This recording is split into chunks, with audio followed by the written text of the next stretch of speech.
Ya, pernyataan Mas Tio Ardianto terkait mantan kepala BGN yang tertangkap itu seperti apa, Mas?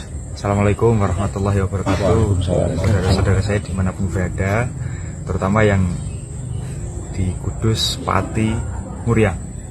Ini karena saya sedang di rumah dan teman-teman wartawan yang ada di Muria Raya hadir untuk ngobrol-ngobrol. Kita telah mendapatkan satu kabar yang luar biasa membahagiakan, karena kepala dari lembaga yang berkali-kali kita kritik ditangkap oleh Kejaksaan Agung. Kepala Badan Gizi Nasional, yang akhirnya kalau kepalanya saja sudah maling berarti bukan Badan Gizi tapi Badan Garong Nasional. Dan jelas bahwa apa yang kita sebutkan berkali-kali itu tidak salah. Kita sebut bahwa MBG ini bukan makan bergizi gratis, tapi maling berkedok gizi. Dan kita bayangkan kalau kepala BGN-nya saja itu korupsi miliaran per hari, bukan mustahil dan justru cenderung terindikasi di bawah pun hal yang serupa terjadi. Karena Pak Prabowo sendiri berkata, ikan itu busuk mulai dari kepalanya. Kalau kepala yang sudah busuk, bisa dipastikan badannya juga busuk.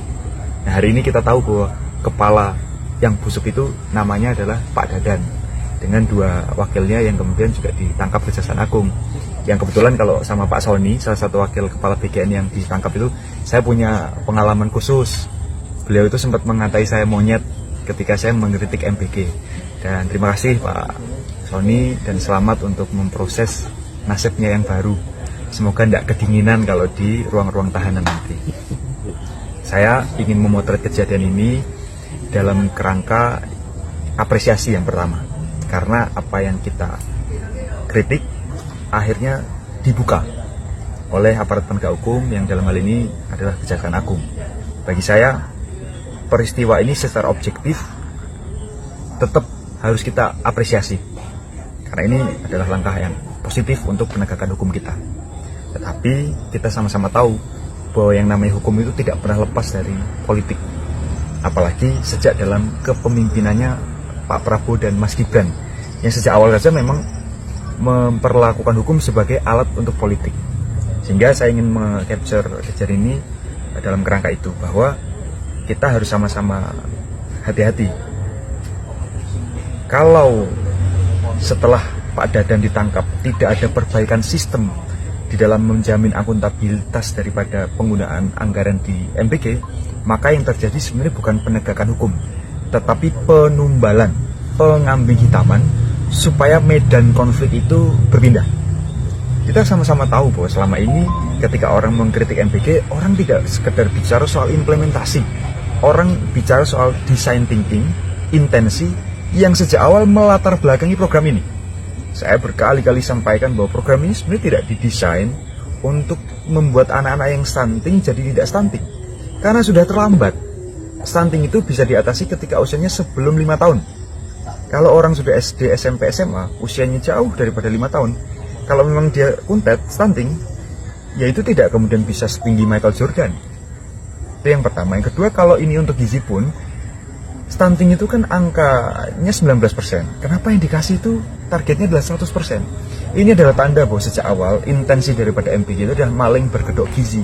Sehingga menurut saya penangkapannya Pak Dadan di Kejagung ini bukan karena beliau maling saja, tetapi bahwa pesan dari Presiden kepada Pak Dadan bahwa malingmu kurang canggih, maka diganti oleh Bu Nani yang mungkin cara malingnya akan lebih canggih. Nah, Bu Nani sendiri kan sempat sampaikan ke saya waktu itu ketika saya ngetik maling berkedok gizi, beliau sampaikan bahwa ada ketua BEM yang menyampaikan MBG itu maling berkedok gizi. Tapi saya tunggu-tunggu kok malingnya tidak ketangkep-ketangkep. Saya berharap malingnya segera ketangkep. Begitu kata Bu Nani waktu itu, di sekitar bulan Mei kalau tidak salah. Setelah Pak Dadan ditangkap dan kemudian Bu Nani jadi kepala BGN, saya jadi tahu kenapa Bu Nani kok sejak itu pengen malingnya ketangkep. Mungkin supaya beliau yang jadi kepala malingnya. Nah, kita sama-sama ingin bilang bahwa kalau sistemnya tidak diubah, kalau peserta atau penerima manfaat itu masih tidak tertarget, maka MBG sampai kapanpun adalah maling berkedok gizi.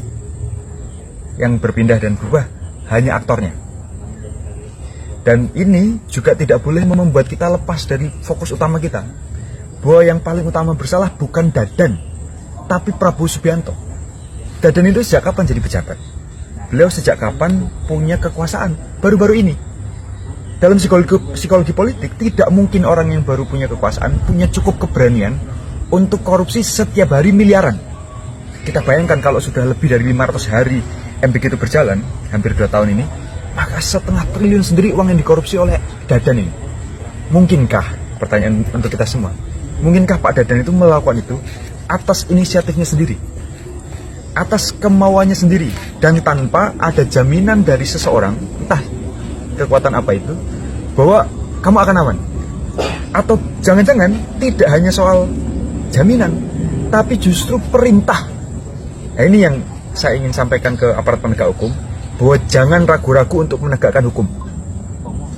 Kalaupun pada akhirnya presiden yang harus ditangkap oleh Kejaksaan Agung, tangkaplah itu. Karena korupsi saya kira bisa terjadi oleh siapapun.